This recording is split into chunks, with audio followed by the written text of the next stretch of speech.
Nour, tu peux me donner des informations sur le prophète Mohammed? Qui est le prophète Mohammed? Oui, j'ai beaucoup d'informations sur le prophète Mohammed.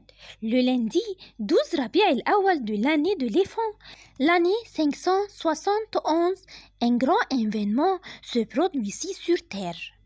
Un événement majestueux. Ce jour-là, les diables furent lapidés et le ciel protégé. 14 balcons s'effondrèrent du palais de Kisra et le feu de Mazden s'éteignit. Hassan ibn Sabit dit: J'étais un enfant de Médine, anciennement appelé Yasrib. Je jouais avec les enfants, mais j'étais mentalement mature. Ce jour-là, un juif appela Dame Fortin. Oh les juifs! Oh les juifs! Et les juifs se regroupèrent autour de lui. Ils demandèrent: Qu'y a-t-il? Il dit: Aujourd'hui, l'étoile d'Ahmad est apparue. Aujourd'hui, l'étoile d'Ahmad est apparue. Oui, une chose étonnante allait maintenant arriver. La naissance la plus importante de l'histoire de l'humanité. La naissance de qui? C'est le jour de la naissance de Mohammed. Miséricorde de salut d'Allah sur lui et sa famille. Ainsi, Allah décida d'accorder sa miséricorde à l'humanité par son intermédiaire. La naissance la plus importante fut la sienne, et l'accouchement le plus aisé fut celui de sa mère. Quand Mohammed naquit ce jour-là, sa mère Amina dit à propos de ce jour: Le ciel s'est illuminé et j'ai vu à travers cette lumière les palais du Chem, comme si son règne et sa nation allaient s'étendre sur le Chem. Sa mère a vu ceci ce jour-là. Quel événement auquel assiste l'humanité! Quelle joie Allah envoya à l'univers par la naissance d'Ahmed, miséricorde et salut d'Allah sur lui. Quelle lumière éclaira l'univers à cette époque par la naissance de Mohammed, miséricorde et salut d'Allah sur lui ainsi que sur sa famille. Le jour où Mohammed est né fut un jour de joie. Qui a appris la nouvelle de sa naissance? Quand il naquit avec le soin du Seigneur, le puissant et le majestueux, et sous la garde d'Allah, le majestueux, Allah l'assista dans sa prise en charge. Il naquit protégé et éloigné du péché. Mohammed, miséricorde et salut d'Allah sur lui ainsi que sur sa famille, est né. Qui a appris la nouvelle de sa naissance? Son grand-père Abdel-Muttalib entendit la nouvelle et il se précipita dès qu'il entendit la voix du bébé qui venait de naître. Cette lumière venue pour l'humanité, le nouveau-né, fut remis à son grand-père Abdel-Muttalib. Le père de Mohammed mourut avant sa naissance. Lorsque le nouveau-né fut remis à Abdel-Muttalib, celui-ci le porta et l'embrassa. Puis, il partit tourner autour de la maison sacrée avec lui. Il tournait avec le pur, le purifié. Il tournait avec l'élu, miséricorde et salut d'Allah sur lui. Les anges dans le ciel priaient sur lui. Et même le Seigneur, le puissant et le majestueux prient sur lui. Abdel-Muttalib porta ce nouveau-né pour tourner autour de la maison. Il entra avec lui dans la maison sacrée, content, heureux, joyeux. Puis, il le mena de nouveau auprès de sa mère Amina, qui connut une immense joie à la naissance de cet enfant. Le grand-père le remit à sa mère Amina en lui disant: Je l'ai appelé Mohammed. Après ça, on commençait à chercher une femme pour allaiter Mohammed, miséricorde et salut d'Allah sur lui ainsi que sur sa famille. À ce moment-là, des femmes de la tribu Bani Sa'd ibn Bakr vinrent à la Mecque cherchant des enfants à allaiter. Et parmi ces femmes, il y avait une femme appelée Halima Sa'diyya. Elle était sur sa monture un âne. Cette année fut une année de sécheresse et de famine. Halima fut accompagnée de son époux El-Haris ibn Abdel Uzza. Il avait aussi un nouveau-né. Halima dit: On proposa à toutes les femmes d'aliter le messager d'Allah, miséricorde et salut d'Allah sur lui ainsi que sur sa famille. Elles refusèrent toutes quand elles apprirent qu'il était orphelin de père. Que vont-elles faire d'un enfant orphelin? Il n'a pas de père. Que pourrait faire son grand-père ou sa mère en contrepartie? Toutes refusent cet enfant. Et chaque femme trouva un enfant à allaiter et le mena avec elle. Il ne restait plus que moi. Je ne trouvais personne. Halima fut triste et faible. Halima dit à son époux, « Par Allah, je n'ai pas envie de revenir son enfant devant mes amis. Par Allah, je veux revenir prendre l'enfant orphelin. » Son époux Al-Haris dit, « Alors prends-le, peut-être qu'Allah fera de lui une bénédiction. » Halima dit, « J'ai pris Mohammed contre mon gré, certes, mais je n'avais trouvé personne d'autre. » Elle dit, « Dès que je l'ai posé sur mes jambes, il a pris mon sein et il a tété jusqu'à être rassasié. J'ai donné le sein à son frère, l'enfant affamé, il a tété jusqu'à ne plus avoir faim. Puis ils ont dormi.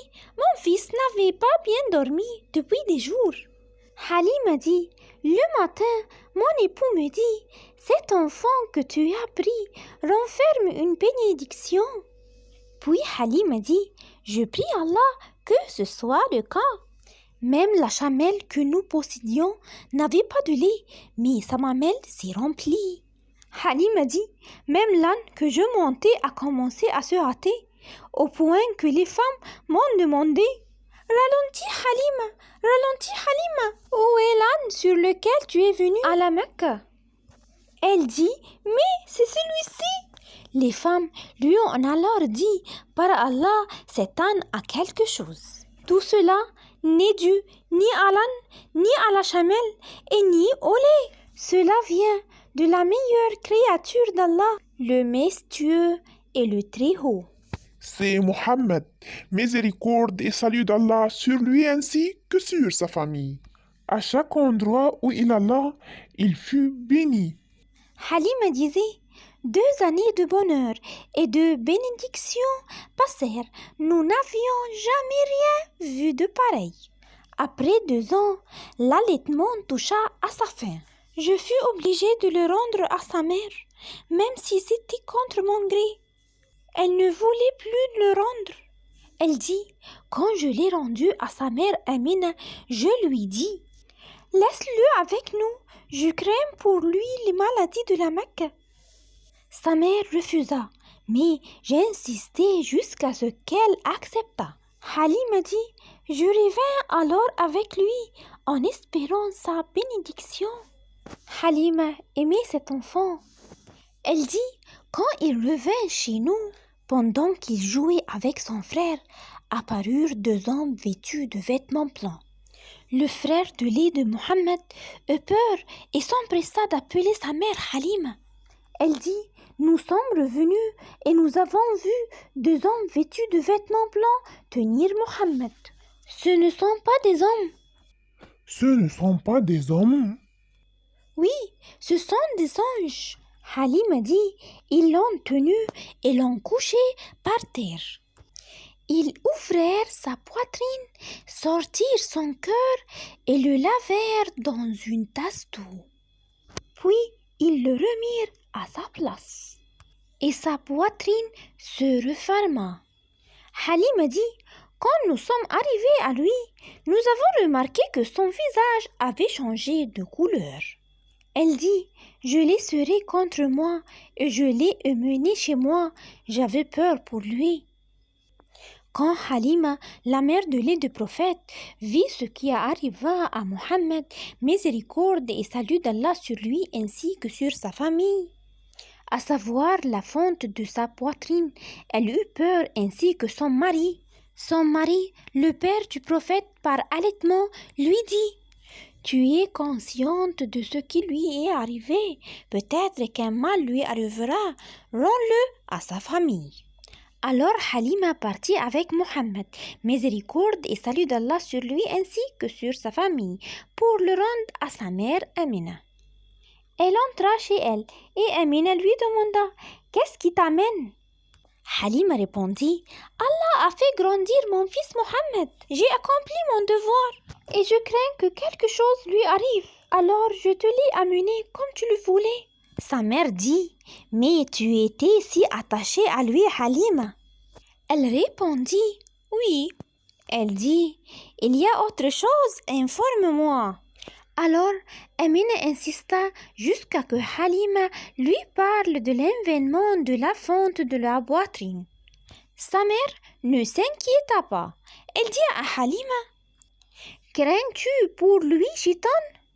Halima répondit « Oui, par Allah, je crains pour lui. » Alors Amina dit « Confiante, Shaitan ne peut rien contre lui. » Shaitan ne peut rien contre lui. Mon fils aura un grand avenir. Puis, elle lui dit, tu veux que je t'informe d'une chose à propos de lui? Halima répondit, dis-moi. Amina dit, quand j'étais enceinte de lui, j'ai vu sortir une lumière qui a illuminé les palais de Bosra au Chem. Et je n'ai jamais entendu parler d'une grossesse aussi facile que la mienne. Cet enfant aura un grand avenir.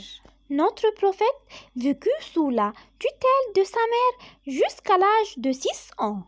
Mais il est devenu orphelin une deuxième fois, car sa maman Amina fut frappée d'une maladie qui s'aggrave et mourut entre Aboué et Médine. Son grand-père Abdelmuttalib le prit en charge. Son grand-père s'occupa de lui alors qu'il avait 6 ans.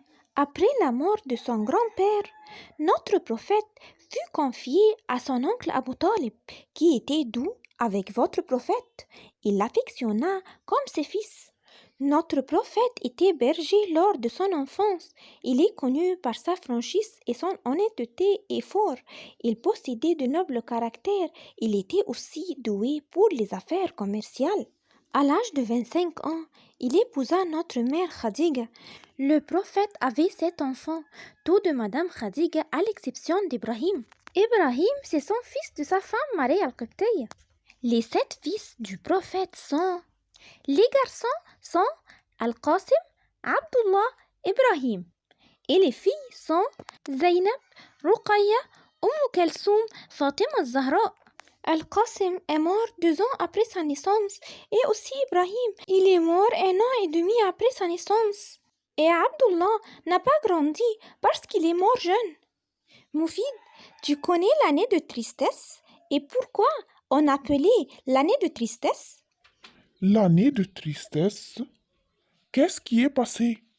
Notre prophète était triste parce que c'est la mort de son oncle Abu Talib et sa femme Khadija lui fit perdre tous ses appuis. Savez-vous, Moufid, que le prophète Mohammed s'est dévoué toute sa vie pour que les gens répondent à l'appel d'Allah avec amour. Il était courageux et patient malgré les difficultés qu'il a rencontrées. Le prophète Mohammed est le parfait exemple à suivre sur la façon de diriger dans notre vie. Merci pour votre attention. Attendez-nous avec une nouvelle histoire à la biographie du prophète, Channel Nour and Moufid.